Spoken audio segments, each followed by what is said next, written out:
Hello, welcome back to our video series. This is the last topic, that is lecture 6 of module 2. In this lecture, we are dealing with some of the important terms regarding a AC waveform, whether it may be a voltage waveform or current waveform. There is some terms which are very important regarding an AC waveform. In exam point of view also, this topic is somewhat important. RMS value, average value, frequency, time period. Such things are very essential for your basic understanding and also for your exam point of view purpose. നമുക്ക് start ചെയ്യാം. നമ്മൾ last ക്ലാസ്സിൽ നമ്മൾ stop ചെയ്തത് we were discussing about such a waveform. How this waveform is generated by using a generator. When a generator armature rotates, what happens? The magnitude of the current generated in that conductor will also changes. It will be positive for some time and after some time it will become negative. കാര്യങ്ങളെല്ലാം നമ്മൾ discuss ചെയ്തതാണ്. ഇനി ആ ഒരു wave ഫോമിനെ കുറിച്ച് നമ്മൾ കുറച്ച് കൂടുതൽ കാര്യങ്ങൾ മനസ്സിലാക്കുകയാണ്. ജനറലായിട്ട് ഈ വേവ് ഫോമിൻ്റെ മാഗ്നിറ്റ്യൂഡ്, എത്ര സമയമെടുക്കും, ഇതൊക്കെ സ്പെസിഫൈ ചെയ്യാൻ വേണ്ടി we have some important terminologies. ആ ടെർമിനോളജീസ് എന്ന് പറഞ്ഞാൽ time period, frequency, instantaneous value, amplitude. ഈ 4 കാര്യങ്ങളാണ് ആദ്യമായിട്ട് നമ്മൾ മനസ്സിലാക്കേണ്ട ടേംസ്. നിങ്ങളിപ്പോൾ തന്നെ ഒന്ന് മൈൻഡിൽ ആലോചിച്ച് നോക്കുക. നിങ്ങൾക്ക് ഇപ്പോൾ അറിയുന്ന ഒരു AC വേവ് ഫോം ഉണ്ട്, ഇങ്ങനെ പോകുന്ന ഒരു AC wave form. What may be the time period of that wave form? What is the frequency of that wave form? ഇതുപോലെ ഡി സി ആണ് നമ്മൾ പറയുന്നെങ്കിൽ നമുക്ക് ഈ ടൈം പീരീഡോ ഫ്രീക്വൻസി ഒന്നും പറയാൻ പറ്റില്ല. എന്താ കാരണം? എന്തായിരിക്കും കാരണം? DC ഒരു സ്ട്രെയിറ്റ് ലൈനായിട്ട് ഇങ്ങനെ പോവുക. അത് എവിടെ തുടങ്ങുന്നുവെന്നോ എവിടെ തീരുന്നുവെന്നോ നമുക്ക് സ്പെസിഫൈ ചെയ്യാൻ പറ്റാത്തൊരു കണ്ടീഷൻ ഉണ്ട്. AC പക്ഷെ അങ്ങനെയല്ല. AC കുറച്ച് സമയം മുകളിലേക്ക് പോയി കഴിഞ്ഞാൽ പിന്നെയും ആ 0 ലൈനെ ക്ലോസ് ചെയ്യും, അഗെയിൻ വീണ്ടും 0 ലൈനെ ക്ലോസ് ചെയ്യും. ഇപ്പം നമ്മൾ വരച്ചത് ഒരു സൈക്കിളാണ്. എന്തുകൊണ്ടാണ് ഒരു സൈക്കിൾ എന്ന് പറയുന്നത്? ഇപ്പം നമ്മൾ വരച്ച ഫിഗറിൻ്റെ അകത്തുള്ളത് AC വേവ് ഫോമിൻ്റെ ഒരു സൈക്കിളാണ്. Y? Because after the 360 degree, the same cycle will repeat up to 720 degree. From 360 to 720 degree, the same cycle that appears from 0 to 360 degree will repeat. So it is a cyclic waveform. ഓരോ സൈക്കിളാണ്. നിങ്ങളൊരു wave form കിട്ടിയാൽ ആദ്യം നോക്കേണ്ടത് എത്ര സമയം കഴിഞ്ഞാൽ അത് റിപ്പീറ്റ് ചെയ്ത് നോക്കുക. അങ്ങനെയുള്ള ഒരു ഒറ്റ റിപ്പീറ്റിംഗ് സീക്വൻസ് മാത്രം എടുത്തിട്ട് അതിനെയാണ് നമ്മൾ അനലൈസ് ചെയ്യുക. അപ്പോൾ സൈൻ വേവിൻ്റെ ഞാനിപ്പം വരച്ചതിൻ്റെ പകുതി നമുക്ക് മുറിക്കാൻ വേണ്ടി പറ്റുമോ? പകുതി മുറിച്ചിട്ട് അതൊരു സൈക്കിളാന്ന് പറയാൻ പറ്റുമോ? അതായത് 0 മുതൽ 180 ഡിഗ്രി വരെ ഉള്ളത് മുറിച്ചിട്ട് can be comment that it is A cycle? Is it possible? അത് പോസിബിൾ അല്ല. എന്തുകൊണ്ടാണ്? 180 ഡിഗ്രി കഴിഞ്ഞപ്പോൾ അതിൻ്റെ മാഗ്നിറ്റ്യൂഡൊക്കെ സെയിം ആണ്, പക്ഷെ അത് നേരെ താഴെ ഭാഗത്തേക്ക് വന്നു. അതിൻ്റെ ഡയറക്ഷൻ എന്തായി? റിവേഴ്സ് ചെയ്തു. സോ പോസിറ്റീവ് സൈക്കിളും നെഗറ്റീവ് ഹാഫ് സൈക്കിളും, പോസിറ്റീവ് ഹാഫ് സൈക്കിൾ 0 to 180 വരെ പോസിറ്റീവ് ഹാഫ് സൈക്കിളും 180 to 360 വരെയുള്ള നെഗറ്റീവ് ഹാഫ് സൈക്കിളും മിക്സ് ചെയ്ത് കഴിഞ്ഞാൽ മാത്രമേ നിങ്ങൾക്കൊരു കംപ്ലീറ്റ് സൈക്കിൾ കിട്ടുള്ളൂ. ആ സൈക്കിളാണ് റിപ്പീറ്റ് ചെയ്യുക. അല്ലാതെ ഒരിക്കലും പോസിറ്റീവ് ഹാഫ് സൈക്കിളിൻ്റെ റിപ്പീറ്റേഷൻ അല്ല നെഗറ്റീവ് ഹാഫ് സൈക്കിൾ. അത് രണ്ടും ഡിഫറെൻ്റ് ആണ്. സോ ഒരു മിനിമം യുണീക്ക് പോർഷൻ എവിടെയാണെന്ന് ചോദിച്ചാൽ 0 to 360 വരെയുള്ള ഒരു യുണീക്ക് പോർഷനാണ്. അടുത്ത 360 to 720 വരെയുള്ളത് അതേ യുണീക്ക് പോർഷൻ റിപ്പീറ്റ് ചെയ്യാണ് ചെയ്യുന്നത്. സെയിം ആംഗിളൊക്കെ തന്നെ ആയിരിക്കും, സെയിം ചിത്രമായിരിക്കും, പക്ഷേ സെയിം ചിത്രമായിരിക്കും, പക്ഷേ അതിൻ്റെ അപ്പിയർ ചെയ്യുന്ന ആംഗിൾസ് 360 to 720 ആയിരിക്കും, പക്ഷേ അതെന്താ? റിപ്പീറ്റേഷനാണ്. സോ ടൈം പീരീഡ് എന്ന് പറഞ്ഞാൽ ഞാൻ ആ ഫിഗറിൽ മാർക്ക് ചെയ്തിട്ടുണ്ട്. നിങ്ങൾക്കത് ഫിഗർ നോക്കിയാൽ തന്നെ I think it will be very clear. Time period is the time taken for one cycle to complete. നോക്കിക്കേ, 0 മുതൽ 360 വരെ എത്തിയപ്പോഴേക്ക് ഒരു AC യുടെ ഒരു ഫുൾ സൈക്കിൾ കംപ്ലീറ്റ് ആയി. ഒരു ഫുൾ സൈക്കിൾ എന്തൊക്കെ ഉണ്ടാവും? എന്തൊക്കെ ഉണ്ടാവും? പോസിറ്റീവ് ഹാഫ് സൈക്കിളും ഉണ്ടാവും, നെഗറ്റീവ് ഹാഫ് സൈക്കിളും ഉണ്ടാവും.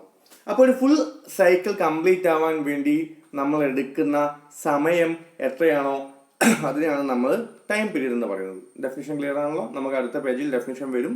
അപ്പം നമുക്ക് ഡെഫിനിഷൻ നോക്കാം. ഇപ്പം നിങ്ങൾ അണ്ടർസ്റ്റാൻഡിങ് പർപ്പസ് വെച്ചിട്ട് മനസ്സിലാക്കിയാൽ മതി.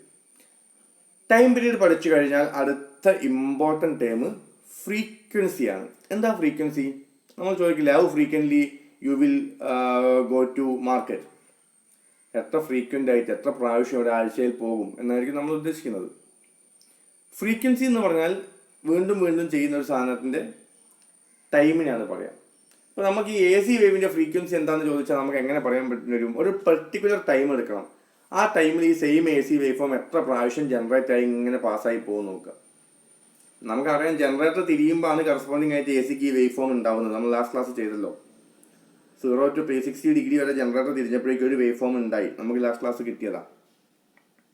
അങ്ങനെ 1 സെക്കൻഡ് സമയം കൊടുത്താൽ ഒരു പർട്ടിക്കുലർ ജനറേറ്റർ ഉണ്ടാക്കുന്ന AC അല്ലെങ്കിൽ നിങ്ങളുടെ വീട്ടിൽ വരുന്ന AC വേവ് ഫോമിനെ നിങ്ങൾ അത് എവിടെയെങ്കിലും ഒരു ജനറേറ്റർ ഉണ്ടാക്കി വരുന്നതായിരിക്കുമല്ലോ, അതിനെ ഡിസ്പ്ലേ ചെയ്യാൻ പറ്റിയ ചില ഡിവൈസസ് ഉണ്ട്.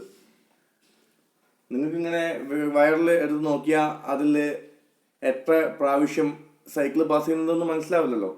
നമ്മൾ DSO CRO എന്നൊക്കെ പറയുന്ന പോലത്തെ ചില ഓസിലോസ്കോപ്പ് അല്ലെങ്കിൽ ഡിസ്പ്ലേയിങ് യൂണിറ്റ്സ് ഉണ്ട്. അതിൻ്റെ അകത്തേക്ക് ഇതിനെ നമുക്ക് കൊടുത്തു കഴിഞ്ഞാൽ നിങ്ങൾക്ക് അതിനെങ്ങനെ പാസ് ചെയ്ത് പോകുന്നതും സ്റ്റിൽ ചെയ്ത് വെക്കാനും അതിന് മെഷർ ചെയ്യാനൊക്കെ പറ്റും. ആ രീതിയിൽ നിങ്ങൾ നോക്കുകയാണെങ്കിൽ 1 സെക്കൻഡിനകത്ത് എത്ര പ്രാവശ്യം ഈ AC ഇങ്ങനെ പോകും? 1, 2, 3 എത്ര പ്രാവശ്യം പോകുമോ ആ നമ്പറിനെയാണ് ഫ്രീക്വൻസി എന്ന് പറയുന്നത്. Okay, it is the number of AC cycles within 1 second. അതിനാണ് നമ്മൾ എന്ത് പറയുന്നത്? ഫ്രീക്വൻസി എന്ന് പറയുന്നത്. സോ എൻ്റെ ക്വസ്റ്റ്യൻ ടൈം പീരീഡ് മനസ്സിലായി, 1 സൈക്കിളിൻ്റെ ടൈം. ഫ്രീക്വൻസി മനസ്സിലായി, 1 സെക്കൻഡിൽ എത്ര സൈക്കിൾ പാസ് ചെയ്ത് പോകുന്നതാണ് ഫ്രീക്വൻസി. ഇവർ തമ്മിൽ എന്തെങ്കിലും റിലേഷൻ ഉണ്ടോ? Is there any relation between time period and frequency? Definite ആയിട്ട് ഉണ്ടാവണമല്ലോ. നിങ്ങൾ ടൈം പീരീഡ് കുറച്ചും കൂടെ വലുതായി എന്ന് വിചാരിക്കാം. ടൈം പീരീഡ് വലുതാവുക എന്ന് വെച്ചാൽ ഇപ്പോൾ 360 തീർന്നതിന് പകരം ഇതൊരു 500 തീർന്നതെന്ന് വിചാരിക്കാം. ഈ ഒരു വേവ് ഫോം, ഒരു സൈക്കിൾ. അങ്ങനെയാണെങ്കിൽ 1 സെക്കൻഡിനകത്ത് അങ്ങനത്തെ എത്ര സൈക്കിൾ വരും ആലോചിച്ച് നോക്കൂ. ഡെഫിനറ്റ്ലി അത് 360 നിന്ന വേവ് ഫോമിനേക്കാളും കുറവായിരിക്കും. ബിക്കോസ് അത് കൂടുതൽ സമയം എടുക്കുക. ഒരൊറ്റ സൈക്കിൾ കംപ്ലീറ്റ് ചെയ്യാനുള്ള സമയം കൂടുതൽ എടുക്കുക. അത് കാരണം എന്താ സംഭവിക്കുക? Number of cycle within 1 second കുറയും. അതായത് ടൈം പീരീഡ് കൂടിയാൽ number of cycle within 1 second കുറയും. ടൈം പീരീഡ് കുറഞ്ഞാൽ number of cycle within 1 period കൂടും. അപ്പോൾ എന്താണ് ഇവിടെ തമ്മിലുള്ള റിലേഷൻ? T = 1/f. ഫ്രീക്വൻസിയുടെ ഇൻവേഴ്സ് ആണ് ടൈം പീരീഡ്. ടൈം പീരീഡിൻ്റെ ഇൻവേഴ്സ് ആണ് ഫ്രീക്വൻസി. നിങ്ങൾക്ക് ആർക്കെങ്കിലും അറിയും എന്ന് ഞാൻ പ്രതീക്ഷിക്കുകയാണ്. ഇന്ത്യയിൽ നമുക്ക് വീട്ടിലൊക്കെ കിട്ടുന്ന ലൈറ്റിലും ഫാനൊക്കെ കറക്കാൻ വേണ്ടി നമ്മൾ ഉപയോഗിക്കുന്ന ഈ സപ്ലൈ കറണ്ടിൻ്റെ അല്ലെങ്കിൽ വോൾട്ടേജിൻ്റെ ഫ്രീക്വൻസി എത്രയാണ്? നമ്മളൊരു ലൈറ്റ് എടുത്ത് നോക്കിയാൽ അല്ലെങ്കിൽ ഒരു മൊബൈൽ ഫോൺ ചാർജർ എടുത്ത് നോക്കിയാൽ പോലും AC ആണ് ഇൻപുട്ടെങ്കിൽ 230 വോൾട്ട് ഒരു സാധനം കാണും. എത്ര ഹെഡ്സാ? ഫ്രീക്വൻസി സ്പെസിഫൈ ചെയ്യുന്ന യൂണിറ്റ് ആണ് ഹെഡ്സ്. സോ നിങ്ങൾക്ക് നോക്കിയാൽ കാണാം 50 ഹെഡ്സ് ആണ് നമുക്ക് ഇവിടെ ഇന്ത്യയിൽ വരുന്ന സപ്ലൈ ഫ്രീക്വൻസി. 50 ഹെഡ്സ്. അങ്ങനെയാണെങ്കിൽ ആ വേവ് ഫോമിൻ്റെ ടൈം പീരീഡ് എത്രയായിരിക്കും? 1 സെക്കൻഡിൽ 50 ഹെഡ്സ് എന്ന് പറയാൻ മീനിങ് എന്താ? 1 സെക്കൻഡിൽ 50 സൈക്കിൾ കറങ്ങും, പാസ് ചെയ്ത് പോകും. അപ്പോൾ ഒരു സൈക്കിളിൻ്റെ ടൈം എങ്ങനെ കിട്ടും? 1/50. 1 സെക്കൻഡ് ബൈ 50 അതായിരിക്കും ഒരൊറ്റ സൈക്കിൾ പാസ് ചെയ്യുന്ന ടൈം പീരീഡ്. അത് നിങ്ങൾ കാൽക്കുലേറ്റ് ചെയ്ത് നോക്കൂ. 1/50 ചെയ്ത് നോക്കൂ. 20 മില്ലി സെക്കൻഡ് എന്ന് കിട്ടും. 20 മില്ലി സെക്കൻഡ് എന്ന് പറഞ്ഞാൽ 20 × 10⁻³ അടുത്ത ടേം ഏതായിരുന്നു ഞാൻ പറഞ്ഞത്? Frequency, time period, frequency, amplitude. എന്താ ആംപ്ലിറ്റ്യൂഡ്? എന്തായിരിക്കും ആംപ്ലിറ്റ്യൂഡ്? ഒന്ന് ആലോചിച്ച് നോക്കിയേ. ഓക്കെ, ഇൻസ്റ്റന്റേനിയസ് വാല്യൂ ഉണ്ട് നമുക്ക് പറയാം. ആംപ്ലിറ്റ്യൂഡ് എന്തായിരിക്കും? ഓക്കെ, ഞാനിപ്പോൾ അവിടെ ഇ എം എന്ന് മാർക്ക് ചെയ്തിട്ടുണ്ട്. പോസിറ്റീവ് സൈഡിൽ ഒരു ഇ എം ഉണ്ട്, നെഗറ്റീവ് സൈഡിൽ ഒരു മൈനസ് ഇ എം ഉണ്ട്. ഈ വാല്യൂവിനാണ് ആ ഒരു സൈൻ വേവിൻ്റെ ആംപ്ലിറ്റ്യൂഡ് എന്ന് പറയുന്നത്. അപ്പോൾ എന്തായിരിക്കും ആംപ്ലിറ്റ്യൂഡ്? അത് ഏത് ഇൻസ്റ്റൻറ്റിലാണോ ഏറ്റവും മാക്സിമം പോകുന്നത്, ആ മാക്സിമം പോകുന്ന പോയിന്റിലുള്ള അതിൻ്റെ വാല്യൂ, അതിനാണ് എന്ത് പറയാം, ആംപ്ലിറ്റ്യൂഡ് എന്ന് പറയാം. നമ്മൾ ഈ വേവ് ഫോമിൻ്റെ പേര് എങ്ങനെ സ്പെസിഫൈ ചെയ്യും? ഇതിപ്പോൾ ഒരു വോൾട്ടേജ് ആണെന്ന് വിചാരിച്ചോ, ഇ ഈസ് ഈക്വൽ ടു, നമ്മൾ എങ്ങനെ അതിൻ്റെ ഫംഗ്ഷൻ എങ്ങനെ എഴുതും? ആലോചിച്ച് നോക്ക്, ഫംഗ്ഷൻ എങ്ങനെ എഴുതുക? അതൊരു സൈൻ വേവ് ആണല്ലോ, അപ്പോൾ സൈൻ ഫംഗ്ഷൻ ആയിരിക്കുമല്ലോ. E M sine omega T എന്ന് എഴുതിയാൽ കറക്റ്റ് ആയിരിക്കും. ബിക്കോസ് 0 സബ്സ്റ്റിറ്റ്യൂട്ട് ചെയ്യുമ്പോൾ ഈ ഇൻസ്റ്റൻറ്റിലാണ് പറയുന്നത്, ഈ ഇൻസ്റ്റൻറ്റിൽ 0 സബ്സ്റ്റിറ്റ്യൂട്ട് ചെയ്യുമ്പോൾ എന്തായി പോകും? E M into sign 0. ഇനി ഈ ഇൻസ്റ്റൻറ്റിൽ 90 സബ്സ്റ്റിറ്റ്യൂട്ട് ചെയ്യുമ്പോൾ എന്താവും? ഇ എം ഇൻറ്റു സൈൻ 90 എന്ത് കിട്ടും? ഇ എം ഇൻറ്റു സൈൻ 90 ആ ഇൻസ്റ്റൻറ്റ് എന്താവും? That will be E M into sine 90 that will be E M. Okay, 180 പോകുമ്പോൾ അഗെയിൻ സൈൻ 180 0. അപ്പോൾ E is equal to E M sine omega T എന്ന് പറയും. ആ E M എന്താണ്? അതിൻ്റെ maximum value ആണ്, പോസിബിളായ മാക്സിമം വാല്യൂ. അത് എപ്പോഴാണ് ഒക്കർ ചെയ്യുക? 90ലും ഒക്കർ ചെയ്യും, 270ലും ഒക്കർ ചെയ്യും. 270 അത് മൈനസ് ഇ എം ആയിരിക്കും. ആ പീക്ക് വാല്യൂവിനാണ് നമ്മൾ എന്ത് പറയുന്നത്? ആംപ്ലിറ്റ്യൂഡ് എന്ന് പറയുന്നത്. ക്ലിയർ ആണല്ലോ? ആംപ്ലിറ്റ്യൂഡ്.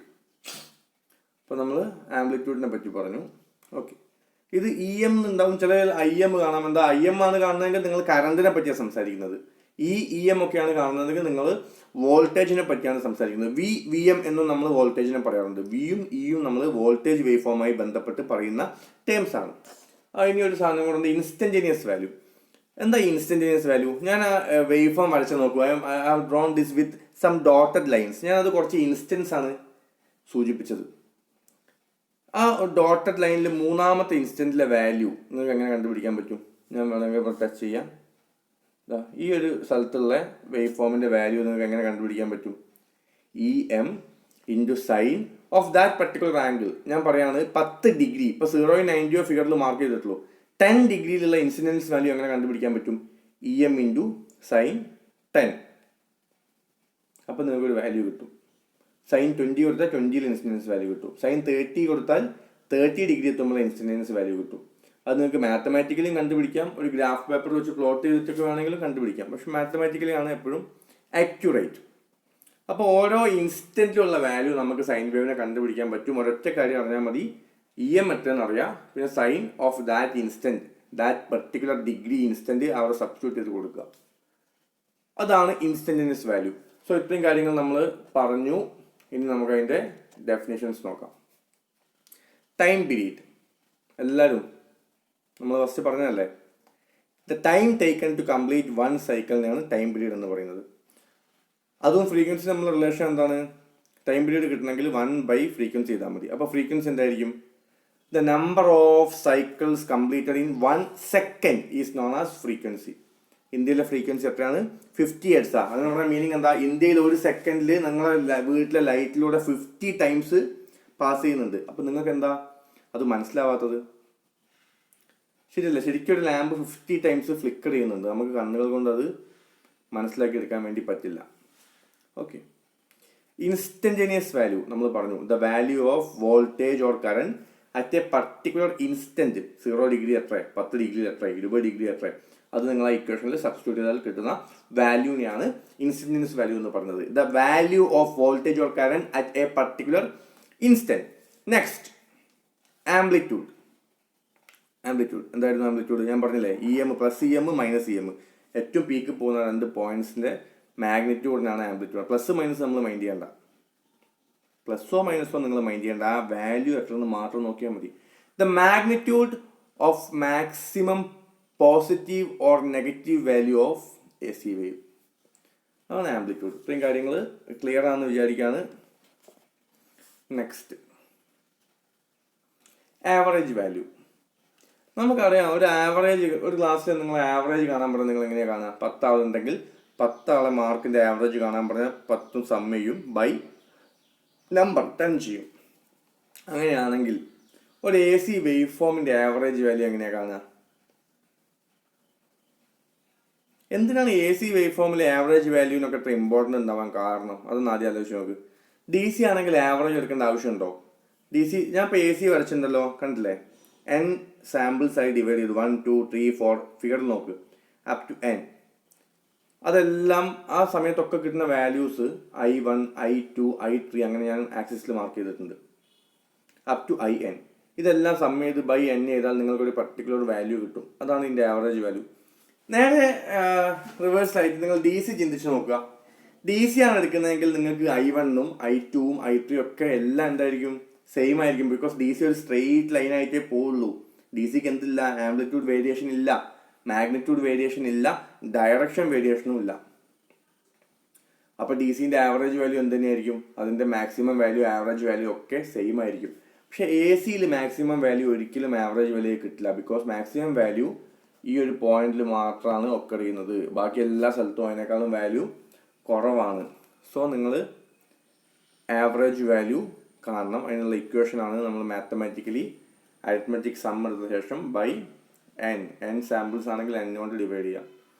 10 സാമ്പിൾ എടുത്തെങ്കിൽ I1 + I2 + I3 up to I10 by 10 എന്ന് വരും. ഇവിടെ n എടുത്തുകൊണ്ട് I1 I2 I3 തുടങ്ങിയ ഓരോ ഇൻസ്റ്റൻറ്റിലുള്ള കറണ്ടിൻ്റെ വാല്യൂ സം ചെയ്യുക ബൈ എത്ര ഇൻസ്റ്റൻറ്റ് നിങ്ങൾ കൺസിഡർ ചെയ്തു അതുകൊണ്ട് ഡിവൈഡ് ചെയ്യാം. ഇനി ഒരു അനലിറ്റിക്കൽ മെത്തേഡിൽ നമ്മൾ എങ്ങനെ ഡിറ്റർമൈൻ ചെയ്യും ആവറേജ് വാല്യൂവിനെ? അനലിറ്റിക്കൽ മെത്തേഡ് എന്ന് വെച്ചാൽ നിങ്ങളിങ്ങനെ സം ചെയ്യാനൊന്നും പോകില്ല. സമ്മിങ്ങിന് ഈക്വലൻ്റ് ആണ് ഇൻറ്റഗ്രേഷൻ. നമുക്കറിയാലോ, സമ്മിങ് ചെയ്യുന്നതിന് ഈക്വലാണ് ഇൻറ്റഗ്രേഷൻ. ഏരിയ കണ്ടുപിടിക്കാം. ഒരു സൈൻ വേവിനടുത്ത് ഇൻറ്റഗ്രേറ്റ് ചെയ്താൽ എന്താ കിട്ടുക? അതിൻ്റെ അകത്തുള്ള കംപ്ലീറ്റ് ഇതിൻ്റെ സമ്മ് കിട്ടും, അതായത് അതിൻ്റെ ടോട്ടൽ ഏരിയ കിട്ടും. ഒരു സൈൻ വേവിന് ഇൻറ്റഗ്രേറ്റ് ചെയ്താൽ അതിൻ്റെ ടോട്ടൽ ഏരിയ കിട്ടും. സപ്പോസ് ഒരു കറണ്ട് വേവ് ഫോം ആണെന്ന് വിചാരിക്കുക. കറണ്ട് വേവ് ഫോമിൻ്റെ ഇൻസ്റ്റൻറ്റേനിയസ് വാല്യൂ ഇക്വേഷൻ എന്തായിരിക്കും? I = Im sin θ. വോൾട്ടേജ് ആണെങ്കിൽ V = Vm sin θ, അല്ലെങ്കിൽ E = Em sin θ. ഏത് സൈൻ വേവ് ആണെങ്കിലും അതിൻ്റെ ഇൻസ്റ്റൻറ്റേനിയസ് വാല്യൂ ഇക്വേഷൻ എന്ന് പറഞ്ഞാൽ സ്മോൾ ലെറ്ററിലാണ് നമ്മൾ അതിനെ എഴുതുക. That is equal to maximum value Im or Vm into sine of angle. അപ്പോൾ അനലിറ്റിക്കലി നിങ്ങൾ ചെയ്യാൻ വേണ്ടിയിട്ട് ആദ്യം നിങ്ങൾ അതിൻ്റെ ഏരിയ കണ്ടുപിടിക്കും. ഏരിയ കിട്ടാൻ വേണ്ടി നമ്മൾ എന്ത് ചെയ്യണം? ഇൻറ്റഗ്രേറ്റ് ചെയ്യണം. അതിൻ്റെ മീൻ ആക്കാൻ വേണ്ടി നിങ്ങൾ അതിന് എന്ത് ചെയ്യണം? അതായത് നിങ്ങൾ ആദ്യം സം ചെയ്തില്ലേ കഴിഞ്ഞ ഇക്വേഷനിൽ, അതായത് ഈ ഇക്വേഷൻ നിങ്ങൾ എന്ത് ചെയ്തു? സം ചെയ്തു, ടോപ്പിൽ ന്യൂമറേറ്റർ സം ചെയ്തു. അതിന് പകരം ഇവിടെ നിങ്ങൾ ഇൻറ്റഗ്രേറ്റ് ചെയ്യുക സമ്മിങ്ങിന് പകരം. അപ്പോൾ ഏരിയ കിട്ടും. ബൈ n ചെയ്തു. എങ്ങനെയാണ് നിങ്ങൾ n ചെയ്യുക? ബിക്കോസ് ഇൻറ്റഗ്രേഷൻ എന്ന് പറഞ്ഞാൽ അത്രയും എന്താ പറയുന്നത്, ഒരു 0 to 180 ഡിഗ്രിയിൽ ഇൻറ്റഗ്രേറ്റ് ചെയ്യുക. അപ്പോൾ അതിൻ്റെ ബേസിനെ നിങ്ങൾക്ക് ഇങ്ങനെ ഡിവൈഡ് ചെയ്യാൻ പറ്റില്ല. പകരം ആ കംപ്ലീറ്റ് ബേസിനെ കൺസിഡർ ചെയ്യണം. അതായത് ഇതിപ്പോൾ 180 ഡിഗ്രി ആണല്ലോ ബേസ്. 1 2 3 4 n വരെ നിങ്ങൾ ഡിവൈഡ് ചെയ്തത് എത്ര ഡിഗ്രിയാണ്? 180 ഡിഗ്രി സമയമാണ്. അപ്പോൾ അതിനെ നിങ്ങൾ ആ 180നെ ബേസ് ആക്കി എടുത്ത് ഡിവൈഡ് ചെയ്യണം. 180 ഡിഗ്രി കൊണ്ട് നിങ്ങൾക്ക് ഡിവൈഡ് ചെയ്യാൻ പറ്റില്ല. സോ നിങ്ങൾ റാഡിയനിലേക്ക് കൺവേർട്ട് ചെയ്യണം. എന്താ റാഡിയൻ? 180 ഡിഗ്രി ഈക്വൽ ടു എത്ര റാഡിയനാ? സിമ്പിൾ, പൈ റാഡിയൻ അല്ലേ? Pi radian. 180 degree equal to pi radian. Okay, I = Im sin θ. അതിന് നിങ്ങൾ ഏരിയ കാണാൻ വേണ്ടി ആ വേവ് ഫോം തുടങ്ങുന്നത് 0 തൊട്ട് പൈ വരെയാണ്. എന്താ നിങ്ങൾ 2 പൈ 360 വരെ എടുക്കാത്തത്? ബിക്കോസ് ആവറേജ് വാല്യൂ പോസിറ്റീവിൽ എടുത്താലും നെഗറ്റീവിൽ എടുത്താലും സെയിം ആൻസറാണ് കിട്ടുക. അപ്പോൾ ഏതെങ്കിലും ഒന്ന് എടുത്താൽ മതി. അപ്പോൾ നിങ്ങൾക്ക് ഒരു ഹാഫ് സൈക്കിൾ മാത്രം കൺസിഡർ ചെയ്യുക, 0 to പൈ. അതിൻ്റെ അകത്ത് നിങ്ങൾ കറണ്ട് വേവ് ഫോമിനെ ഇൻറ്റഗ്രേറ്റ് ചെയ്യുക. ഇൻറ്റഗ്രേറ്റ് ചെയ്യുമ്പം വിത്ത് റെസ്പെക്ട് ടു ടൈം ആയതുകൊണ്ട് IDT എന്ന് എഴുതുക അല്ലേ? ഓക്കെ. അപ്പോൾ നിങ്ങൾ ആ I എന്ന് പറഞ്ഞാൽ ശരിക്കും എന്താണ്? Im sin θ. So Im sin θ വരുമ്പോൾ എന്ത് എഴുതണം? dθ. 0 to pi Im sin θ dθ. ഇനി എന്താ ഇതിൻ്റെ ബേസ്? പൈ ആണ്. പൈ കൊണ്ട് ഡിവൈഡ് ചെയ്യണം. ലാസ്റ്റ് ഏരിയ കണ്ടുപിടിച്ച ശേഷം പൈ കൊണ്ട് ഡിവൈഡ് ചെയ്യണം. തേർഡ് സ്റ്റെപ്പ്, ഈ സ്റ്റെപ്പ് Im sin θനെ ഇൻറ്റഗ്രേറ്റ് ചെയ്താൽ എന്താ വരിക? -cos θ. Upper limit pi, lower limit 0 അല്ലേ? 0 to പൈ ആണല്ലോ ചെയ്യുന്നത്. അതാണ് തേർഡ് സ്റ്റെപ്പ് എഴുതിയത്. എങ്ങനെയാണ് സബ്സ്റ്റിറ്റ്യൂട്ട് ചെയ്യുക? Im പുറത്ത് വെക്കുക, മൈനസ് ഞാൻ പുറത്തേക്ക് എടുത്തു. കോസ് തീറ്റയ്ക്ക് ആദ്യം അപ്പർ ലിമിറ്റ് കൊടുക്കുക, cos pi. Upper limit minus lower limit, അതായത് മൈനസ് പുറത്തേക്ക് എടുത്ത ശേഷം കോസ് പൈ മൈനസ് കോസ് 0. അത് ചെയ്താൽ Im ഇൻറ്റു മൈനസ് ഓഫ് -1 എന്ന് വരും. ആ മൈനസ് എല്ലാം കൂടി അങ്ങ് ചെയ്ത് കഴിഞ്ഞാൽ 2Im എന്ന് വരും. അപ്പോൾ ഏരിയ 2Im ആണ് കിട്ടി. ഇനി നിങ്ങൾക്ക് ആവറേജ് ആക്കാൻ വേണ്ടി ഏരിയ സം ചെയ്ത് കഴിഞ്ഞു ഇപ്പോൾ സമ്മിന് പകരം ഏരിയ ചെയ്തു by number of sample divide ചെയ്യുന്നതിന് പകരം ബേസ് കൊണ്ട് ഡിവൈഡ് ചെയ്യണം. ബേസ് എത്രയാണ് 180 degree. That is equal to pi radians. That is I average. Last step I average is equal to area by pi. That is equal to 2im by pi. That is equal to 0.637 im. ആ value ഓർത്ത് വെച്ചാൽ നല്ലതാണ്. Otherwise equation ആയാലും മതി. 2im by pi ആണ് ഒരു A C wave ഫോമിൻ്റെ average value. Very important എക്സാംസിന് ചോദിച്ചിട്ടുള്ള സാധനമാണ് ആവറേജ് വാല്യൂയും RMS value. Next one RMS value. ഇത് വളരെ ഇൻട്രസ്റ്റിംഗ് ആയിട്ടുള്ളൊരു സാധനമാണ്. നിങ്ങൾക്ക് എല്ലാവരോടും ഞാൻ ഒരു ക്വസ്റ്റ്യൻ ചോദിക്കാം. നമ്മൾ വീട്ടിലൊക്കെ പറയും എത്ര വോൾട്ടാണ് വീട്ടിൽ വരുന്നത്? 230 വോൾട്ട് എന്ന് പറയും. 230 വോൾട്ട് അല്ലേ? അല്ലെങ്കിൽ നോക്കിക്കഴിഞ്ഞാൽ 230 ഉണ്ടാവില്ല, 220 ആയിരിക്കും, ചിലപ്പോൾ 210 ആയിരിക്കും. പക്ഷേ ജനറലി നമ്മൾ 230 വോൾട്ട് എന്നാണ് ഈ അപ്പാരറ്റസിൻ്റെ ലൈറ്റിൻ്റെയും ഒക്കെ മുകളിൽ ഉണ്ടാവുക. ഈ 230 വോൾട്ട് AC ആണെന്ന് നിങ്ങൾക്ക് അറിയാലോ. അറിയാം, എല്ലാവർക്കും അറിയാം 230 വോൾട്ട് AC ആണ്. അപ്പോൾ ആ 230 വോൾട്ട് AC, ആ 230 എന്ന് പറയുന്നത് ആവറേജ് വാല്യൂ ആണോ, മാക്സിമം വാല്യൂ ആണോ, RMS വാല്യൂ ആണോ? 230 എന്ന് പറയുന്നത് ആവറേജ് വാല്യൂ ആണോ, ആ വേവ് ഫോമിൻ്റെ മാക്സിമം പോയി നിൽക്കുന്ന സൈൻ്റെ പീക്ക് വാല്യൂ ആണോ, അല്ലെങ്കിൽ RMS വാല്യൂ ആണോ? ചിന്തിച്ചിട്ടുണ്ടാവും, ചിലരെങ്കിലും ചിന്തിച്ചിട്ടുണ്ടാവും. അവർക്ക് അതിനൊരു ആൻസർ ചിലപ്പോൾ പണ്ടേ കിട്ടിയിട്ടുണ്ടാവും. അത് അതിൻ്റെ RMS വാല്യൂ ആണ് എന്നതാണ് റൈറ്റ് ആൻസർ. ബാക്കി രണ്ടുമല്ല. ബിക്കോസ് RMS വാല്യൂ എന്ന് പറഞ്ഞാൽ ഒരു സാധനം വർക്ക് ചെയ്യണമെങ്കിൽ AC കൊടുത്താൽ എത്ര വാല്യൂ കൊടുക്കേണ്ടി വരും എന്നതിനെ കുറിച്ചാണ് പറയുന്നത്. അതുകൊണ്ടാണ് ഈ അപ്പാരറ്റസിൻ്റെ മുകളിലൊക്കെ RMS വാല്യൂവിനെ കുറിച്ച് പറയുന്നത്. കുറച്ചും കൂടെ ക്ലിയർ ആവുന്നുണ്ടെങ്കിൽ ഞാൻ അതിൻ്റെ ഡെഫിനേഷൻ തന്നെ നിങ്ങൾക്ക് നോക്കിക്കഴിഞ്ഞാൽ കുറച്ചും കൂടെ നിങ്ങൾക്ക് മനസ്സിലാവും. എന്താ അതിൻ്റെ ഡെഫിനേഷൻ പറയുമ്പോൾ ഞാനത് വളരെ സിമ്പിളായിട്ട് എക്സ്പ്ലെയിൻ ചെയ്തു തരാം. ഡെഫിനേഷനിൽ പറയുന്ന കാര്യങ്ങൾ. ഓക്കെ, നിങ്ങളുടെ കയ്യിൽ ഒരു വയറുണ്ട്. ആ വയർ നിങ്ങൾ നേരെ ഒരു DC സോഴ്സിലേക്ക് കൊടുത്തു. അത് മസ്റ്റായിട്ടും കുറച്ച് നേരം വയർ കണക്ട് ചെയ്താൽ അവിടെ ഹീറ്റ് ഉണ്ടാവും അല്ലേ?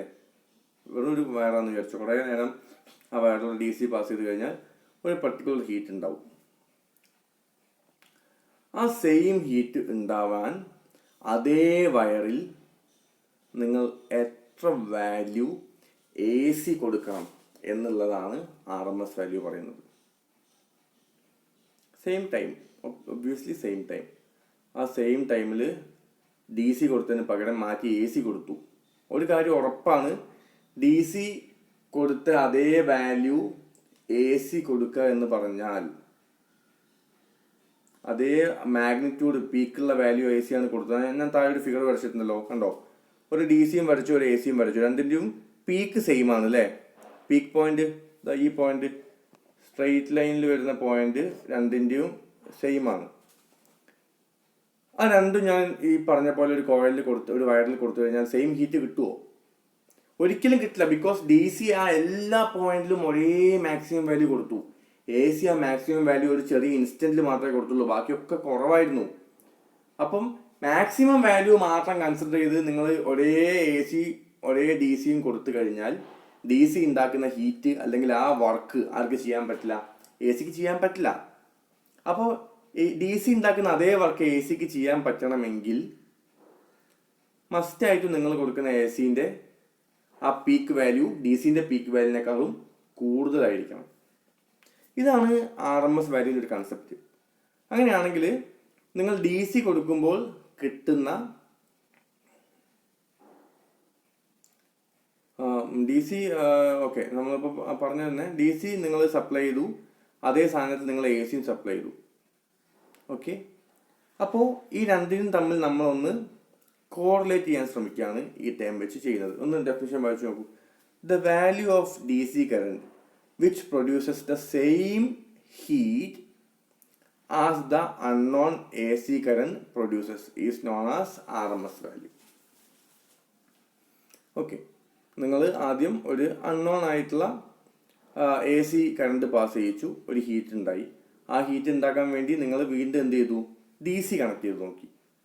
DC കണക്ട് ചെയ്ത് നോക്കിയപ്പോൾ ഒബ്വിയസ്ലി നിങ്ങൾക്കറിയാം AC കൊടുത്ത അത്രയും മാഗ്നിറ്റ്യൂഡ് വേണ്ടി വരില്ല DCക്ക്. ബിക്കോസ് ഞാൻ നേരത്തെ പറഞ്ഞല്ലോ DC ഒരേ മാഗ്നിറ്റ്യൂഡ് എല്ലാ സ്ഥലത്തും കൊടുക്കുന്നുണ്ട്.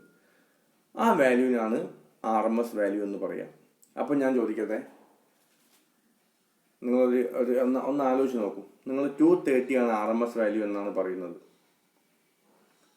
അപ്പോൾ ആ വേവ് ഫോമിൻ്റെ മാക്സിമം വാല്യൂ എവിടെയായിരിക്കും? 230 മുകളിലായിരിക്കുമോ താഴെയായിരിക്കുമോ? ശരിക്കും ചിന്തിച്ച് നോക്കൂ, നിങ്ങൾക്ക് ആൻസർ കിട്ടും. നമുക്ക് ലാസ്റ്റ് ഫൈനൽ ഡെറിവേഷൻ കഴിയുമ്പോൾ കറക്റ്റായിട്ട് ആൻസർ നിങ്ങൾക്ക് മാത്തമാറ്റിക്കലി തന്നെ കിട്ടും. അപ്പോൾ ഇത്ര മാത്രം ആലോചിക്കാം. എനി ഹൗ, DC കൊടുത്താൽ കിട്ടുന്ന ഹീറ്റ് എന്ന് പറഞ്ഞാൽ അതേ പീക്ക് വാല്യൂ ഉള്ള AC കൊടുത്താൽ കിട്ടുന്നതിനേക്കാളും എത്രയോ കൂടുതലായിരിക്കും. അപ്പോൾ RMS വാല്യൂ എന്ന് പറഞ്ഞാൽ DC കൊടുക്കുമ്പോൾ കിട്ടുന്ന വാല്യൂ ആണ്. എത്ര DC കൊടുക്കണം? സെയിം ഹീറ്റ് ഉണ്ടാക്കാൻ നിങ്ങൾ ഒരു AC കൊടുത്തപ്പോൾ അതേ ഹീറ്റ് ഉണ്ടാക്കാൻ കറസ്പോണ്ടിങ് ആയിട്ട് DC കൊടുക്കുകയാണെങ്കിൽ എത്ര കറണ്ട് കൊടുക്കണമെന്നാണ് RMS വാല്യൂ പറയുന്നത്. ഒബ്വിയസ്ലി AC കൊടുത്തപ്പോൾ ഉണ്ടായ ഹീറ്റ് ഉണ്ടാക്കാൻ DC കൊടുക്കുമ്പോൾ അതിനേക്കാളും ചെറിയ പീക്ക് വാല്യൂ മതിയാകും. സോ നിങ്ങൾ മനസ്സിലാക്കേണ്ടത് ACയുടെ പീക്ക് വാല്യൂവിനേക്കാളും കുറവായിരിക്കും എപ്പോഴും RMS വാല്യൂ. നിങ്ങൾ ചിന്തിച്ച് നോക്കേണ്ട ഒരു സാധനമാണ്. ഞാൻ ഇപ്പോൾ പറഞ്ഞ പോയിന്റ്സ് എല്ലാം വെച്ച് ചിന്തിച്ച് നോക്കുക. ഡെഫിനേഷൻ വളരെ കറക്റ്റ് ആയിരിക്കണം. DC കറണ്ട് എത്ര വേണം എന്നാണ് നിങ്ങൾ പറയേണ്ടത്. ഒരു അൺനോൺ AC കൊടുത്ത് ഒരു ഹീറ്റ് ഉണ്ടായി. ആ ഹീറ്റ് ഉണ്ടാവാൻ വേണ്ടി നിങ്ങൾ എത്ര DC കറണ്ട് കൊടുക്കണം എന്നാണ് RMS വാല്യൂ പറയുന്നത്. ആ കിട്ടുന്ന RMS വാല്യൂ എന്ന് പറഞ്ഞാൽ നിങ്ങൾ നേരത്തെ കൊടുത്ത അൺനോൺ AC കറണ്ടിനേക്കാളും അതിൻ്റെ പീക്കിനേക്കാളും വാല്യൂ എന്തായാലും കുറവായിരിക്കും. അപ്പോൾ RMS എന്താണെന്ന് ഞാൻ പറയാം. റൂട്ട്, മീൻ, സ്ക്വയർ, ഈ 3 കാര്യങ്ങൾ നിങ്ങൾ ചെയ്യണം. റൂട്ട്, മീൻ, സ്ക്വയർ. എന്തിനാണ് ഈ സ്ക്വയർ ഇതിൽ വരുന്നത് എന്നുള്ളതാണ് നമ്മൾ പറയുന്നത്. അത് മാത്രം ഒന്ന് ആലോചിച്ചാൽ മതി. ബാക്കി നിങ്ങൾ റൂട്ടും മീനും സ്ക്വയറും മാത്തമാറ്റിക്കലി ചെയ്താൽ മതി. നമ്മൾ ഹീറ്റിനെ കുറിച്ചാണ് സംസാരിക്കുന്നത്. ഹീറ്റിൻ്റെ ഒരു ഇക്വേഷൻ നമുക്ക് പണ്ടേ അറിയാം. H = I² RT.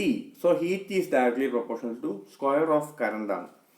അതുകൊണ്ടാണ് ഈ ഇക്വേഷനിൽ നമ്മൾ സ്ക്വയർ ഇൻട്രൊഡ്യൂസ് ചെയ്യുന്നത്. കറസ്പോണ്ടിങ് ആയിട്ട് സ്ക്വയർ റൂട്ട് വരുന്നു. അതിനുശേഷം മീൻ കാണാൻ വേണ്ടി നമ്മൾ നേരത്തെ ചെയ്ത പോലെ തന്നെ ഇൻ്റഗ്രേറ്റ് ചെയ്ത് അതിനെ ബേസ് കൊണ്ട് ഡിവൈഡ് ചെയ്യണം. ഇത്രയേ ഉള്ളൂ. Determination of RMS value. I = Im sin θ. നേരത്തെ എടുത്ത സെയിം സാധനമാണ്. നേരത്തെ എടുത്ത സെയിം കറണ്ട് വേവ് ഫോം. ആദ്യം ചെയ്യേണ്ടത് സ്ക്വയർ റൂട്ടാണ്. റൂട്ട്, RMS റൂട്ട്, ഓക്കെ, മീൻ, സ്ക്വയർ. അപ്പോൾ ഏറ്റവും പുറത്ത് നിങ്ങൾക്ക് റൂട്ട് വരണം. അതിനുശേഷം നിങ്ങൾ നേരത്തെ എന്താണോ ചെയ്തത് അതേ കാര്യം ചെയ്യുക. ആവറേജ് ചെയ്യാൻ നിങ്ങൾ എന്താ ചെയ്തത്? 0 to π അതിന് ഇൻറ്റഗ്രേറ്റ് ഒക്കെ ചെയ്തു. അതിന് ശേഷം ബൈ പൈ ചെയ്തു. പക്ഷേ ഈ സാധനം ഒക്കെ എവിടെ വരണം? ഒക്കെ റൂട്ടിൻ്റെ അകത്ത് നിൽക്കണം. അതാണ് ഇമ്പോർട്ടൻ്റ്. എല്ലാം റൂട്ടിൻ്റെ അകത്ത് നിൽക്കണം. അതുപോലെ I ചെയ്താൽ പോരാ. ബിക്കോസ് ഹീറ്റ് ആയതുകൊണ്ട് ഞാൻ പറഞ്ഞല്ലോ I² ചെയ്യണം. അപ്പം റൂട്ട് എടുക്കണം, ഫംഗ്ഷനെ സ്ക്വയറാക്കി മാറ്റണം, മീൻ കാണാൻ വേണ്ടി ബേസ് കൊണ്ട് ഡിവൈഡ് ചെയ്യണം. ഇതെല്ലാം എവിടെ നിൽക്കണം? റൂട്ടിൻ്റെ അകത്ത് നിൽക്കണം. ചെയ്ത് നോക്കാം. So 0 to π I² dt/π. എന്താ Im sin θ. അപ്പോൾ 0 to π Im sin θയ്ക്ക് സ്ക്വയർ ഇട്ടു dθ/π. അപ്പോൾ ഞാൻ ആ Im കോൺസ്റ്റൻ്റ് ആണ്, പൈ കോൺസ്റ്റൻ്റ് ആണ്, രണ്ടിനും പുറത്തേക്ക് എടുത്തു. എന്നിട്ട് 0 to πയിൽ sin² θയെ മാത്രം ഇൻ്റഗ്രേറ്റ് ചെയ്യാണ്. 0 to π sin² θ dθ. നമുക്കറിയാം sin² θനെ ഇൻ്റഗ്രേറ്റ് ചെയ്യാൻ ഒരു എളുപ്പ വഴിയുണ്ട്. cos 2θ എന്ന് പറഞ്ഞാൽ എന്താ? 1 - 2 sin² θ ആണ്. എല്ലാവർക്കും അറിയാലോ. cos 2θ എന്ന് പറഞ്ഞാൽ 1 - 2 sin² θ ആണ്. സോ sin² θ എന്ന് പറഞ്ഞാൽ sin² θ എന്ന് പറഞ്ഞാൽ എന്തായിരിക്കും? 1 - cos 2θ/2.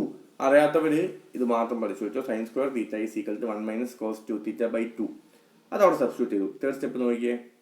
സൈൻ സ്ക്വയർ തീറ്റയ്ക്ക് പകരം 1 മൈനസ് കോസ് 2 തീറ്റ ബൈ 2 കൊടുത്തു. ആ 2ന് ഞാൻ നെക്സ്റ്റ് സെക്കൻഡ് സ്റ്റെപ്പിൽ പുറത്തേക്ക് എടുത്തു. അപ്പോൾ എന്തായി? im സ്ക്വയർ ബൈ 2 പൈ ആയി. എന്നിട്ട് പിന്നെയും 0 ടു പൈയിൽ 1 മൈനസ് കോസ് 2 തീറ്റ ഡി തീറ്റയെ ഇൻ്റഗ്രേറ്റ് ചെയ്യാൻ പോവാം. im സ്ക്വയർ ബൈ 2 പൈ പുറത്ത് വെച്ചു. 1നെ ഇൻ്റഗ്രേറ്റ് ചെയ്താൽ എന്താ? 1 വിത്ത് റെസ്പെക്ട് ടു തീറ്റ എന്ന് പറഞ്ഞാൽ തീറ്റ മൈനസ് കോസ് 2 തീറ്റ ഇൻ്റഗ്രേറ്റ് ചെയ്താൽ സൈൻ 2 തീറ്റ ബൈ 2 എന്ന് വരും. ആണല്ലോ, എല്ലാം അറിയുന്നല്ലേ? കോസ് തീറ്റ സൈൻ തീറ്റ 2 തീറ്റ വന്നുകൊണ്ട് അത് ബൈ 2 ചെയ്യാം. Upper limit pi, lower limit 0. Upper limit pi, lower limit 0. അത് രണ്ടും അവിടെ സബ്സ്റ്റിറ്റ്യൂട്ട് ചെയ്തു. എങ്ങനെ സബ്സ്റ്റിറ്റ്യൂട്ട് ചെയ്യുക? തീറ്റ ആദ്യം im സ്ക്വയർ ബൈ 2 പൈനെ ഞാൻ പുറത്ത് തന്നെ വെച്ചു. തീറ്റനെ മാത്രം കൺസിഡർ ചെയ്യുക. തീറ്റയിൽ അപ്പർ ലിമിറ്റും ലോവർ ലിമിറ്റും കൺസിഡർ ചെയ്തേ എന്താ ചെയ്യേണ്ടത്? Upper limit minus lower limit. So ആ റെഡ് ബ്രാക്കറ്റിൻ്റെ അകത്ത് നോക്ക്, പൈ മൈനസ് 0. ആദ്യം തീറ്റയിൽ അപ്പർ ലിമിറ്റും ലോവർ ലിമിറ്റും കൊടുത്തു. അവിടെ മുകളിൽ ഉണ്ടായിരുന്ന ഈ ഒരു മൈനസിനെ ഇവിടെയും അതേപോലെ താഴെയും അതേപോലെ വെച്ചു. എന്നിട്ട് അത് ബ്രാക്കറ്റിൻ്റെ പുറത്തേക്ക് എടുത്ത ശേഷം സൈൻ 2 തീറ്റ ബൈ 2ൽ അപ്പർ ലിമിറ്റും ലോവർ ലിമിറ്റും കൊടുത്തു. അപ്പർ ലിമിറ്റ് കൊടുക്കുമ്പോൾ എന്താ വരിക? Sine 2 pi by 2. Lower limit കൊടുക്കുമ്പോൾ ഒരു മൈനസ് ഇടണം. Minus sine 2 into 0 by 2. അതെന്തായി പോവും? 0 ആയി പോവും. സൈൻ ആ ടേം കംപ്ലീറ്റ് എന്തായി പോവും? ബിക്കോസ് സൈൻ 2 പൈയും നിങ്ങൾക്കറിയാം സൈൻ 360 0 ആണ്. സൈൻ 0 എന്താണ്? 0 ആണ്. അപ്പോൾ ആ ടേം എല്ലാം അങ്ങ് പോയി പോവും. എന്താ ബാക്കി ഉണ്ടാവുക? സ്ക്വയർ റൂട്ടിൻ്റെ അകത്ത് എന്താ ഉണ്ടാവുക? ലാസ്റ്റ് സ്റ്റെപ്പ് നോക്കിയേ. im സ്ക്വയർ ബൈ പൈ അവിടെ ഉണ്ടാവും. പൈ മൈനസ് 0ൻ്റെ പൈയും ഉണ്ടാവും. സോ ആ പൈയും ക്യാൻസൽ ആയി പോവും. im സ്ക്വയർ ബൈ 2 ആണ് സ്ക്വയർ റൂട്ടിൻ്റെ അകത്ത് ഉണ്ടാവുക. സോ അത് ചെയ്യുമ്പം im ബൈ റൂട്ട് 2 കിട്ടും. ക്ലിയർ ആണല്ലോ? im by root 2. എന്താ ഞാൻ ആദ്യം പറഞ്ഞത്? RMS വാല്യൂ എന്ന് പറഞ്ഞാൽ DC ഉണ്ടാക്കുന്ന വാല്യൂ ആയതുകൊണ്ട് അത് AC-ൻ്റെ മാക്സിമം വാല്യൂവിനേക്കാളും എപ്പോഴും കുറവായിരിക്കും. ഇപ്പോൾ കിട്ടിയതും അത് തന്നെയല്ലേ? im എന്ന് പറഞ്ഞ മാക്സിമം വാല്യൂവിനെ ബൈ റൂട്ട് 2 ചെയ്താലേ നിങ്ങൾക്ക് എന്ത് കിട്ടുള്ളൂ? RMS വാല്യൂ കിട്ടുള്ളൂ. സോ 230 വോൾട്ട് നിങ്ങളുടെ വീട്ടിൽ കിട്ടുന്നുണ്ടെങ്കിൽ അത് RMS വാല്യൂ ആണ്. അപ്പോൾ അതിൻ്റെ മാക്സിമം വാല്യൂ എവിടെ ഉണ്ടാവും? RMS value is equal to maximum value by root 2. അപ്പോൾ മാക്സിമം വാല്യൂ എന്തായിരിക്കും? RMS value into root 2. എന്തായാലും ആ വാല്യൂ അങ്ങോട്ട് പോവും? ഇതിനേക്കാളും മുകളിലേക്ക് പോവും. മുകളിലേക്ക് പോകുമെന്ന് പറഞ്ഞാൽ മനസ്സിലായില്ലേ? 230 ആണെങ്കിൽ മറ്റേ ഏകദേശം 315ൻ്റെ അടുത്ത് ഉള്ളൊരു വാല്യൂ ആയിരിക്കും ആ വേവ് ഫോമിൻ്റെ മാക്സിമം വാല്യൂ. അപ്പോൾ RMS വാല്യൂ എന്ന് പറഞ്ഞാൽ എപ്പോഴും മാക്സിമം വാല്യൂവിനേക്കാളും ചെറുതാണ് എന്ന് മനസ്സിലാക്കുക. എക്സ്പ്രഷൻ ബൈ റൂട്ട് 2 ആണ്. ആ ബൈ റൂട്ട് 2 ചെയ്താൽ കിട്ടുന്ന വാല്യൂ ഞാൻ അവിടെ എഴുതിയിട്ടുണ്ട്. 0.707 ആണ് കേട്ടോ. ഞാൻ അവിടെ എഴുതിയിട്ടില്ല, അത് ഇവിടെ ഉണ്ട്. നിങ്ങൾക്ക് വേണമെങ്കിൽ ഓർത്ത് വെക്കാം. 0.707 ആണ്. അതായത് 1 ബൈ റൂട്ട് 2 എന്ന് പറഞ്ഞാൽ 0.707 ആണ്. Next form factor. ഇത് രണ്ടും കാണാതെ പഠിക്കാനുള്ള സാധനങ്ങളാണ്. ഫോം ഫാക്ടറും പീക്ക് ഫാക്ടറും. ഫോം ഫാക്ടർ എന്ന് പറഞ്ഞാൽ it is a ratio of RMS value to average value എന്ന് പറയാം. RMS value to average value. RMS value എന്താണ് ഞാൻ പറഞ്ഞല്ലോ? im ബൈ റൂട്ട് 2 അല്ലെങ്കിൽ vm ബൈ റൂട്ട് 2. അതായത് മാക്സിമം വാല്യൂ ബൈ റൂട്ട് 2 ആണ്. ആ ബൈ റൂട്ട് 2 ചെയ്താൽ എന്ത് കിട്ടും? 0.707 കിട്ടും. സോ RMS വാല്യൂ എന്ന് പറഞ്ഞാൽ 0.707 into maximum value and average value എന്ന് പറഞ്ഞാൽ 0.637 ഇൻറ്റു മാക്സിമം വാല്യൂ. അത് രണ്ടും ചെയ്യുമ്പോൾ maximum value will get cancel and final answer will be 1.11. Form factor 1.11 important ആണ്. നെക്സ്റ്റ് പീക്ക് ഫാക്ടർ കാണാതെ പഠിക്കണം. It is the ratio of maximum value to RMS value for a sine wave എന്നും കൂടെ add ചെയ്യുകയാണെങ്കിൽ നന്നായിരിക്കും. For a sine wave. So maximum value അങ്ങനെ തന്നെ വെച്ചു. RMS വാല്യൂ എന്ന് പറഞ്ഞാൽ എന്താ? 0.707 ഇൻറ്റു മാക്സിമം വാല്യൂ. സോ 1.414 എന്ന് കിട്ടും. 1.414 എന്ന് കിട്ടും. ഓക്കെ. ഇനി കഴിഞ്ഞ ലാസ്റ്റ് എക്സാമിന് ചോദിച്ചതുപോലെയുള്ളൊരു ക്വസ്റ്റ്യൻ. ലാസ്റ്റ് എക്സാമിന് ചോദിച്ച ട്രിഗ്നോമെട്രിക് വേവ് ഫോം ആണ്. ഞാൻ അതുകൊണ്ട് ഇപ്രാവശ്യം സോർട്ട് ടൂത്ത് ആണ് സോൾവ് ചെയ്യുന്നത്. ഒബ്വിയസ്ലി അതേ ക്വസ്റ്റ്യൻ വരില്ല എന്ന് എന്തോ എനിക്ക് തോന്നുന്നു. സോർട്ട് ടൂത്ത് വേവ് ഫോം വെച്ച് നമുക്കിത് ചെയ്യാം. നിങ്ങൾ മനസ്സിലാക്കേണ്ടത്, നിങ്ങൾക്ക് സൈൻ വേവിനെ കിട്ടിയാൽ നിങ്ങൾക്ക് ഇൻസ്റ്റൻറ്റേനിയസ്ലി ഒരു ക്വസ്റ്റ്യൻ തന്ന് സൈൻ വേവ് തന്ന് RMS വാല്യൂ കാണാൻ പറഞ്ഞാൽ നിങ്ങൾ ഡയറക്റ്റ് എന്ത് ചെയ്യും? മാക്സിമം വാല്യൂ ബൈ റൂട്ട് 2 ചെയ്താൽ നിങ്ങൾക്ക് കിട്ടും. ആവറേജ് വാല്യൂ കണ്ടാൽ 2 into maximum value by pi ചെയ്താൽ അതും കിട്ടും. പക്ഷെ നിങ്ങൾക്ക് തേടിയ സൈൻ വേവ് ആയിരിക്കില്ല. നിങ്ങൾക്ക് തേടിയ ഇതുപോലെയുള്ള കുറച്ച് പ്രശ്നം പിടിച്ച സാധനങ്ങളായിരിക്കും. അപ്പോൾ സൈൻ വേവ് ആണെങ്കിൽ നിങ്ങൾക്ക് നേരെ I is equal to IM sin omega t എന്ന് എഴുതാൻ പറ്റും. അതാണ് അതിൻ്റെ ഫംഗ്ഷൻ. പക്ഷെ ഇതുപോലത്തെ ഒരു വേവ് ഫോം തന്നാൽ എങ്ങനെ ഫംഗ്ഷൻ എഴുതും? ഇതും ഒരു കറണ്ട് വേവ് ഫോമാണ്. അതാ Y ആക്സിസിൽ I, അതിൻ്റെ മാക്സിമം വാല്യൂ 50 ആണ് തന്നിട്ടുണ്ട്. X ആക്സിസ് ടൈം 0, 4, 8, 12 ഇൻസ്റ്റൻസ് ഒക്കെ തന്നിട്ടുണ്ട്. ഇതിൻ്റെ RMS വാല്യൂ ആവറേജ് വാല്യൂ കണ്ടുപിടിക്കാനാണ് ക്വസ്റ്റ്യൻ. അപ്പോൾ ആദ്യം ഞാൻ ഫസ്റ്റ് പറഞ്ഞു, നിങ്ങളൊരു മിനിമം റിപ്പീറ്റിംഗ് സൈക്കിൾ ഐഡൻറ്റിഫൈ ചെയ്യുക, അത് മാത്രം മാറ്റി വരയ്ക്കുക. അതാണ് ആദ്യം ചെയ്യേണ്ടത്. ഞാനത് മാറ്റി വരച്ചു. ടൈം 0 to 4 ഇറക്കി എത്തുമ്പോഴേക്ക് ഇതിൻ്റെ പീക്ക് 50 എത്തുന്നുണ്ട്. അതൊരു സ്ട്രെയിറ്റ് ലൈനാണ് വിത്ത് സം സ്ലോപ്പ്. അതിൻ്റെ ഇക്വേഷൻ നമുക്കറിയാം, Y is equal to mx. അതിന് കുറച്ച് ഒരു ഓഫ്സെറ്റും കൂടെ ഉണ്ടെങ്കിൽ Y is equal to mx plus c എന്ന ടേമിലേക്ക് നമ്മൾ എഴുതും. ഇവിടെ നമുക്ക് കോൺസ്റ്റൻ്റ് ആയിട്ടാണ് നിൽക്കുന്നത്. അത് 0 എന്നാണ് സ്റ്റാർട്ട് ചെയ്യുന്നത്, ഫ്രം ഒറിജിൻ ആണ് സ്റ്റാർട്ട് ചെയ്യുന്നത്. സോ c എടുക്കേണ്ട ആവശ്യമില്ല, Y is equal to mx എന്നെടുത്താൽ മതി. എല്ലാവർക്കും അറിയുന്നതല്ലേ +2 ക്ലാസ്സിൽ Y is equal to mx. എന്താ m? സ്ലോപ്പ് എങ്ങനെയാണ് കാണുക? ഏതെങ്കിലും രണ്ട് Y ഇൻ്റർസെപ്റ്റ് എടുക്കുക ബൈ X ഇൻ്റർസെപ്റ്റ് എടുക്കുക. ഇപ്പോൾ ഇതിൻ്റെ Y ഇൻ്റർസെപ്റ്റ് ചോദിച്ചാൽ നിങ്ങൾക്ക് ഈ പോയിന്റ്, രണ്ട് പോയിന്റ് ആൻസർ ചെയ്താൽ മതി. 50യും 0യും 50 - 0, 50 ആണ് ഇതിൻ്റെ Y ഇൻ്റർസെപ്റ്റ്. ഈ ഒരു പോയിന്റ് ആൻസർ ചെയ്ത് നോക്കൂ. അതിൻ്റെ X ഇൻ്റർസെപ്റ്റ് എത്ര വരിക? ഈ ഒരു പോയിന്റിൻ്റെ 4, ഇവിടെ ഈ ഒരു പോയിന്റ് എന്ന് പറയുമ്പോൾ ഇവിടെ 4, ഇവിടെ 0. അപ്പം Y ഇൻ്റർസെപ്റ്റ് 50 വരും, X ഇൻ്റർസെപ്റ്റ് എന്ത് വരും? 4 എന്ന് വരും. അത് ഏത് സാധനത്തിന് നമുക്ക് Y ഇൻ്റർസെപ്റ്റ് X ഇൻ്റർസെപ്റ്റ് എടുക്കാം. ഞാനിപ്പോൾ ഈ ഒരു പോയിന്റ് വെച്ചാണ് ഇപ്പോൾ എടുത്തത്. എനിക്ക് ഈ ഒരു പോയിന്റ് വെച്ച് എടുക്കാം, ഏത് പോയിന്റ് വെച്ച് നമുക്ക് എടുക്കാം. കറസ്പോണ്ടിങ് ആയിട്ടുള്ള സ്ലോപ്പ് കാൽക്കുലേറ്റ് ചെയ്യാൻ പറ്റുന്നതെന്ന് മാത്രമേ ഉള്ളൂ.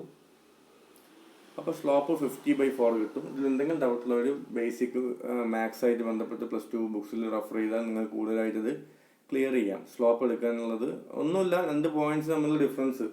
വൈയിലെ ഒരു പോയിന്റ് എടുക്കുക, അവിടുന്ന് വൈയിലേക്ക് പോവുക, കഴിയുന്ന ഒറിജിൻ തന്നെ കൺസിഡർ ചെയ്യുക. അതുപോലെ ഇവിടുന്ന് ഈ ഒരു പോയിന്റ് എടുക്കുക, അതിൻ്റെ ഇവിടുത്തെ X intercept X axis point എടുക്കുക, 4 - 0 എടുക്കുക. ഓക്കെ, അത് -0 എന്നുള്ളത് കൺഫ്യൂഷൻ ആവണ്ട. നിങ്ങൾ ഈ പോയിന്റ് എടുക്കുകയാണെങ്കിൽ സിമ്പിളായിട്ട് വേറെ ഒന്നും നോക്കണ്ട. അതിൻ്റെ Y ഇൻ്റർസെപ്റ്റ് 50, X ഇൻ്റർസെപ്റ്റ് 4 തന്നെയാണ് വരിക. ഇനി നിങ്ങൾക്ക് y1 - y2/x1 - x2 ഫോമാറ്റിൽ എടുക്കുകയാണെങ്കിലാണ് ഞാൻ പറഞ്ഞത് 50 - 0/4 - 0 എന്നെടുക്കാം. എന്തായാലും 50/4 വരുള്ളൂ. ആൻഡ് എക്സ് എന്താ? mx x എന്താ? X ആക്സിസിലുള്ള ടേം എന്താണോ അത് എടുക്കണം. ഫംഗ്ഷൻ X ആക്സിസിലുള്ള ഫംഗ്ഷൻ എന്താ? ക്വസ്റ്റ്യൻ എന്ന് പറയാൻ ടൈമാണ്. So X is equal to t എന്നെടുക്കുക. അപ്പോൾ Y is equal to mx എന്താ വരിക? 50/4 × t. അതാണ് ഇവിടുത്തെ ഫംഗ്ഷൻ. അതായത് Y ആക്സിസിൽ ഇങ്ങനെ ഈ സാധനം, നേരത്തെ നിങ്ങൾക്ക് സൈൻ ആണെങ്കിൽ Y ആക്സിസിൽ ഒരു സൈൻ വേവ് ഫോമായി ഡെവലപ്പ് ചെയ്തുകൊണ്ടിരുന്നത്. ഇപ്പം Y ആക്സിസിൽ വരുന്നത് ഒരു സ്ട്രെയിറ്റ് ലൈൻ ഡെവലപ്മെൻ്റ് ആണ്. അതിൻ്റെ ഇക്വേഷൻ എന്ന് പറഞ്ഞാൽ Y is equal to 50/4 × t ആണ്. എവിടെയാണ് അത് കിട്ടിയത്? Y is equal to mx ആണ് കിട്ടിയത്. So function Y is equal to 50/4 × t. ഇനി നമുക്ക് അതിനെ ആവറേജ് ചെയ്യണം. ആവറേജ് ചെയ്യാൻ എന്താ ചെയ്യേണ്ടത്? അതിൻ്റെ ആ ടൈം പീരീഡിൽ അതിനെ ഇൻ്റഗ്രേറ്റ് ചെയ്യുക ബൈ മീൻ എടുക്കാൻ വേണ്ടിയിട്ട് ആ ബേസ് എത്രയാണ് അതുകൊണ്ട് ഡിവൈഡ് ചെയ്യുക. ഇവിടുത്തെ ടൈം പീരീഡ് എത്രയാണ്? 0 മുതൽ 4 വരെയാണ് ഈ ട്രയാങ്കുലർ ഇങ്ങനെ റിപ്പീറ്റ് ചെയ്യുന്നത്. അപ്പോൾ ഇൻ്റഗ്രേറ്റ് ചെയ്യാൻ time period 0 to 4. Function Y, അതിൻ്റെ ബേസ് എത്രയാണ്? ഇതാണ് പറയുന്നത്. അതിൻ്റെ ബേസ് എത്രയാണ്?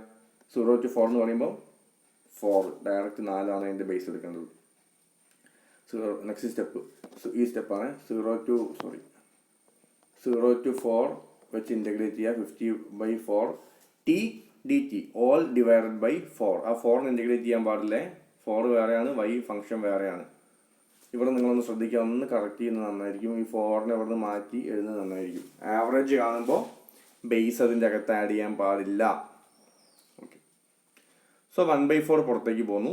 0 to 4 50/4നെ നമ്മൾ 50/4 × t with respect to time dt integrate ചെയ്യാൻ പോവാം. 50/4നെ പുറത്തേക്ക് എടുത്തു, അപ്പോൾ 50/16 ആയി. എന്നിട്ട് t dt ഇൻ്റഗ്രേറ്റ് ചെയ്യാൻ പോവാം. t dt ഇൻ്റഗ്രേറ്റ് ചെയ്ത് എന്താ വരിക? ഇവിടെ t dt ഇൻ്റഗ്രേറ്റ് ചെയ്ത് എന്താ വരിക? t²/2. അതിന് അപ്പർ ലിമിറ്റ് 4, ലോവർ ലിമിറ്റ് 0 കൊടുത്തു. ഇപ്പോൾ 0 കൊടുത്താൽ ടിയിൽ കൊടുത്താൽ ഒന്നും ഉണ്ടാവില്ലല്ലോ. അപ്പോൾ 50/16നെ പുറത്ത് വെച്ചു, അപ്പർ ലിമിറ്റ് സബ്സ്റ്റിറ്റ്യൂട്ട് ചെയ്തു 4² 2. ലോവർ ലിമിറ്റ് സബ്സ്റ്റിറ്റ്യൂട്ട് ചെയ്താൽ 0 ആയി പോവും. അത് സോൾവ് ചെയ്താൽ നിങ്ങൾക്ക് 25 ആംപ്സ് എന്ന് കിട്ടും.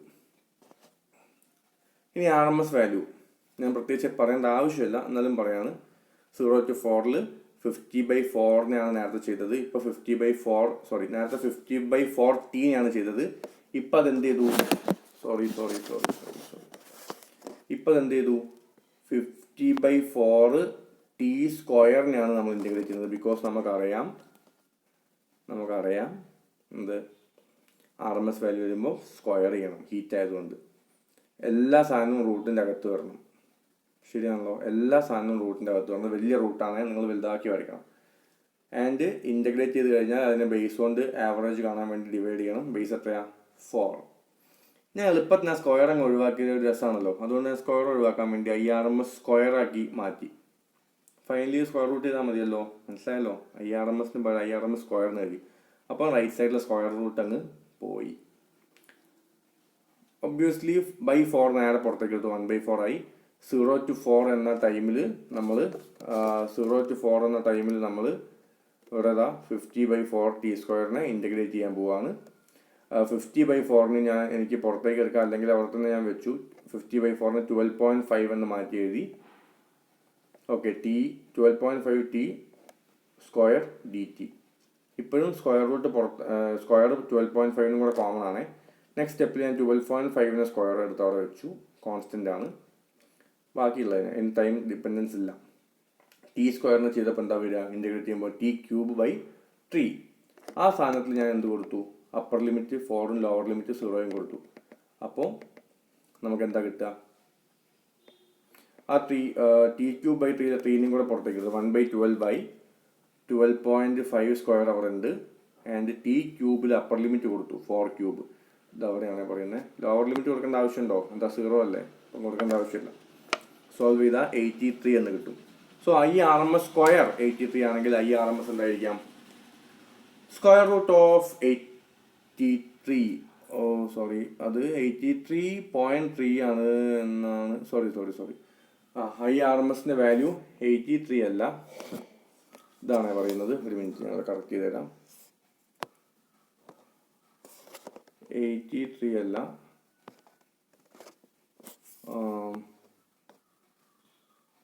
ഒരു 3യും കൂടി ആഡ് ചെയ്താൽ മതി നിങ്ങൾ. 833 ആണ്. ഇത് സോൾവ് ചെയ്താൽ കിട്ടുക 83 അല്ല, ഇത് കറക്റ്റ് ചെയ്യണം. 833 ആണ് കിട്ടുക. So IRMS is equal to square root of 833, that is equal to 28.87 amps. So നിങ്ങൾക്ക് എല്ലാ വാല്യൂവും കിട്ടി.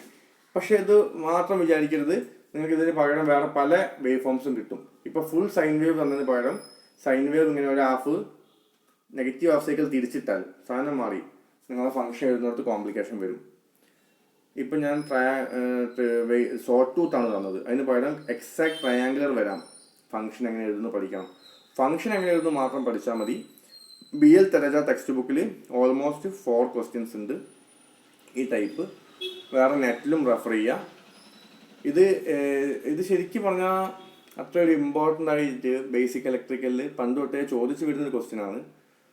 പക്ഷേ ഈ മൊഡ്യൂളിൽ ശരിക്കും പാരലൽ മാഗ്നറ്റിക് സർക്യൂട്ടൊക്കെ ഉള്ള സ്ഥിതിക്ക് അതിൽ നിന്ന് ക്വസ്റ്റ്യൻ ശരിക്കും കൂടുതൽ എക്സ്പെക്ട് ചെയ്യേണ്ടതാണ്. പക്ഷെ കഴിഞ്ഞ എക്സാമിന് എന്തായാലും നിങ്ങൾ ക്വസ്റ്റ്യൻ വന്നിട്ടുള്ളത് ഈ പോർഷനാണ്. സോ ഞാൻ ഇതിൻ്റെ ഒരു ബേസ് പറഞ്ഞു. ഇത് മാത്രമായില്ല, 2 or 3 മറ്റ് വേവ് ഫോംസ്, സൈൻ്റെ half wave form, triangular wave form, square wave form, അതിലൊക്കെ ഈ ക്വസ്റ്റ്യൻ വരാൻ ചാൻസ് ഉണ്ട്. ആകെ പഠിക്കേണ്ടത് അത്ര മാത്രമേ ഉള്ളൂ. ഞാനിപ്പോൾ y = mx വെച്ച് ഫംഗ്ഷൻ എഴുതിയില്ലേ, ആ ഫംഗ്ഷൻ ഓരോ കേസിലും എങ്ങനെ എഴുതുക എന്ന് മാത്രം പഠിച്ചാൽ മതി. ബാക്കി എല്ലാം സെയിം ആണ്, ഇൻറ്റഗ്രേഷൻ ഓൺലി.